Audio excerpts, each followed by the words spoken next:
participate. Do you believe that together we can?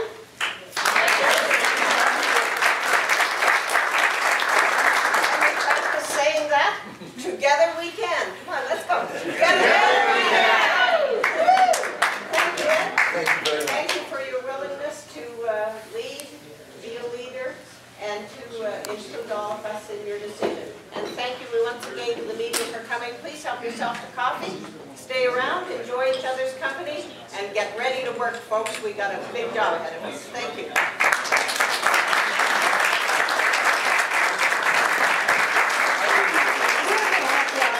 Well, that's what I figured.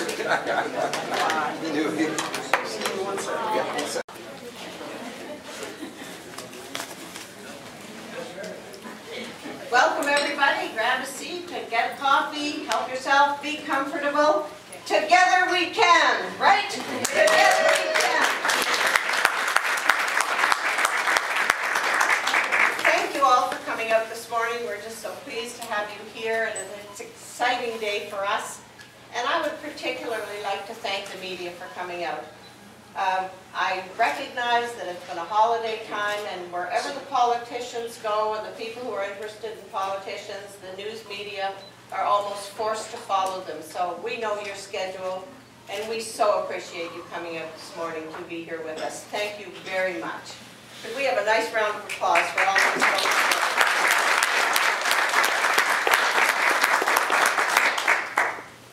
We expect to have fun on this campaign. We expect to accomplish a lot. We expect to make British Columbia a better place. I would like to introduce Al Greer. Al is a councillor from Parksville, and Al is going to introduce our special person here this morning. So once again, thank you so much for coming. Thank you. I too would first like to welcome and thank everybody for coming today for this very important announcement. And before I get into the talking about our next premier here, just a reminder that to vote in this this election, you might call it, I guess, you have to be a member of the Liberal Party. So we're selling memberships over at the table to the left. A young lady named Joan there is looking after everybody, and it's a $10 entry fee. So if you want to have something to say on the next premier, then you have to be a member. It is my privilege to introduce Ed Mayne as a candidate for the Liberal leadership. I have known Ed for the past 2 years, working under his guidance as a city councillor. We have become good friends. I support Ed for his leadership skills, his business knowledge, his honesty and integrity, something this province will need in the coming months and years. He is not a career politician, therefore giving this province a fresh start, new ideas and a vision for the future. Please give it up to our next Premier of British Columbia, Ed Mayne.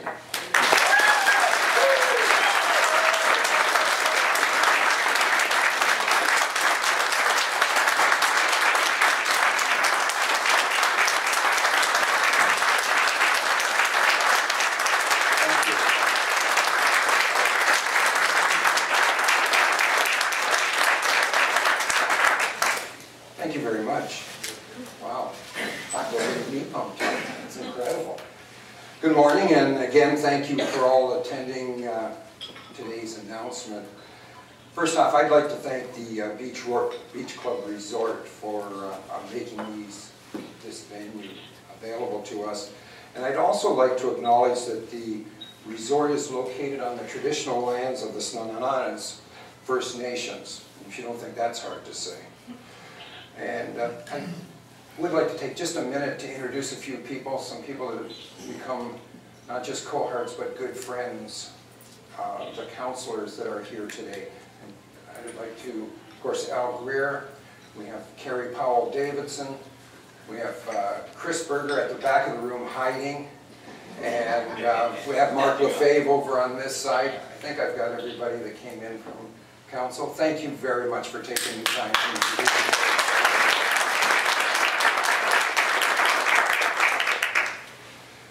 Well, what I'm about to say is probably not a great surprise to anybody, considering all the media coverage that we've had over the last few days. But after careful consideration, I have decided to run for leadership of the BC Liberal Party. And the reason that I'm taking on this challenge is that I'm concerned, like I know many other British Columbians are, that the government has stopped listening to the people. I believe that if the Liberal Party wants to continue to lead our province and remain relevant and responsive to the needs of British Columbians, then our party must take action to influence change right now. Both the government in Victoria and the party are broken. We're mired in outdated political approaches that focus on party politics rather than the needs of British Columbia. We are in dire need of leadership renewal. With the right leadership in place, leadership that listens to and respects the views of its membership, we can win the next election.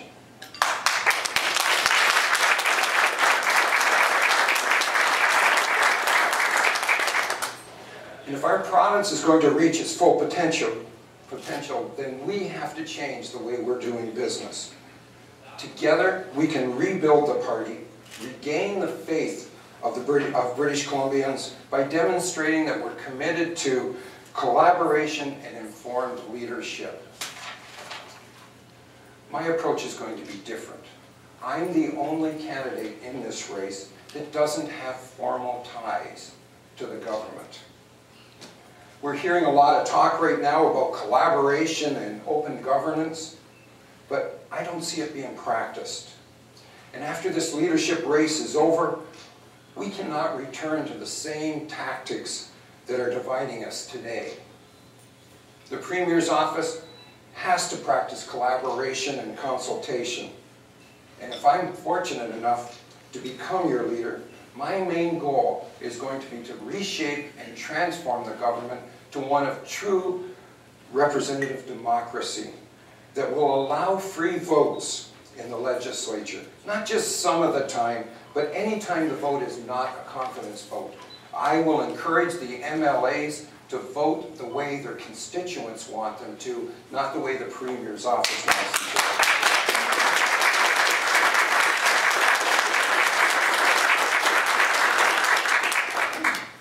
I will also propose that a Premier's time in office be limited to 2 years, or 2 terms. 2 years may be a little bit short. 2 terms. I believe that this approach is necessary to ensure that we're always renewing our vision and re-energizing the efforts of our government. And if we're going to practice representative democracy, then I believe the voters have to do their share as well. We must look very seriously at implementing some sort of a voter tax credit that they receive for voting. We have to encourage more voter participation across this province. We need full voter participation in every provincial election. We need to get back to the business of running this great province of ours.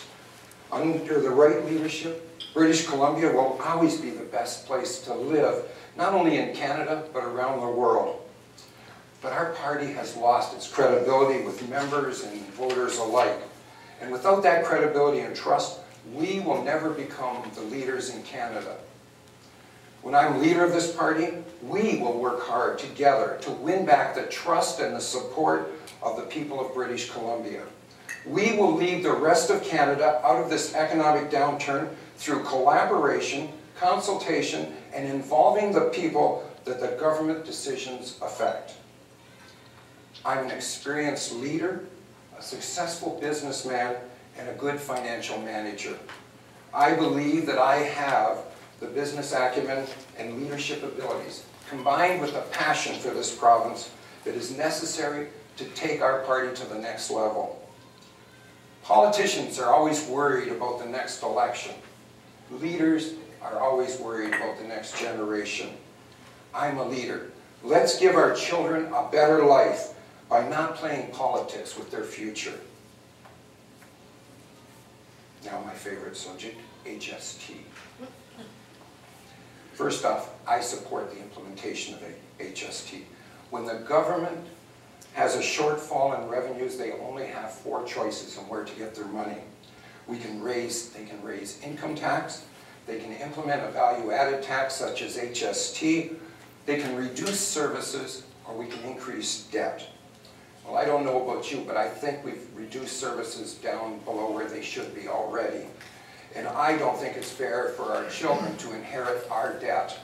So that only leaves two choices, raising income tax or implementation of the HST.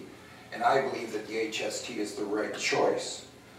What has happened here, though, is that we created the problem during the implementation of HST. I don't think I've ever seen anything so botched in my life as the implementation of the HST. Lack of consultation with stakeholders, including the taxpayers, is what went wrong. Our party's credibility has been compromised. The people quit listening to us. Think about this. All but one of the leadership candidates sat around that table when HST was being proposed. A good leader would have said, whoa, stop, we've got a problem here. No one did. The decision on HST is now with the public. They will decide its fate. I do not support moving the date for the HST forward. I would like time to review the feasibility of changing the distribution of revenues from the HST.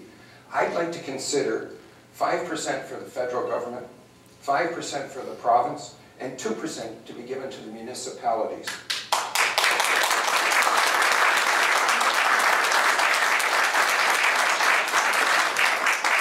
This 2% could eliminate the other grants that the province is currently giving to all the municipalities across our province.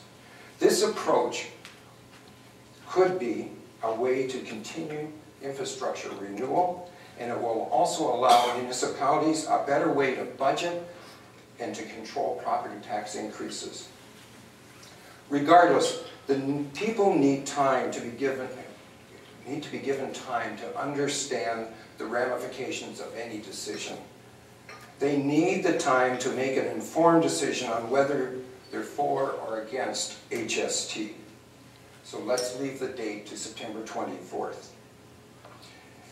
Any other choice for leader of this party at this time is going to open the door for an election result that we may not want to consider in 2013. Yes, I am new to provincial politics, but I have the ability to win the next election and give the BC Liberals the opportunity to earn back the trust and confidence of the voter. I believe it is a far better choice to invest in new ideas than to hook our wagons onto those individuals that were part of the reason that we're here today. Starting immediately after this press conference, and I mean immediately, within half an hour, we will be reaching out to the grassroots of this party in each and every riding across the province of ours. Together we can do this. Together we can show the world that BC is the best place to live, work, and play. My team and I, when we started on this trip about 3 or 4 months ago and started having the conversations, we decided that we were going to build a credible campaign that can win. I believe we're doing that. I will not make any promises during this campaign other than to bring back representative democracy to the people of BC, to work hard to bring the credibility back to Victoria, and to claim our rightful place as the leader amongst the Canadian provinces. Together, we can do this. Thank you.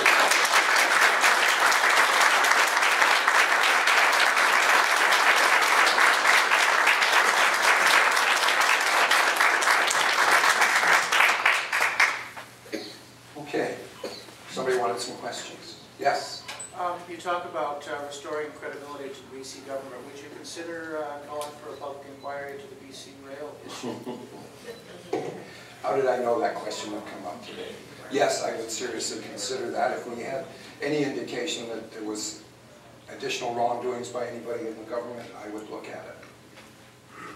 We have to put that to bed and get it behind us. You guys are going to let me off that easy, right? Okay. Thank you very much then.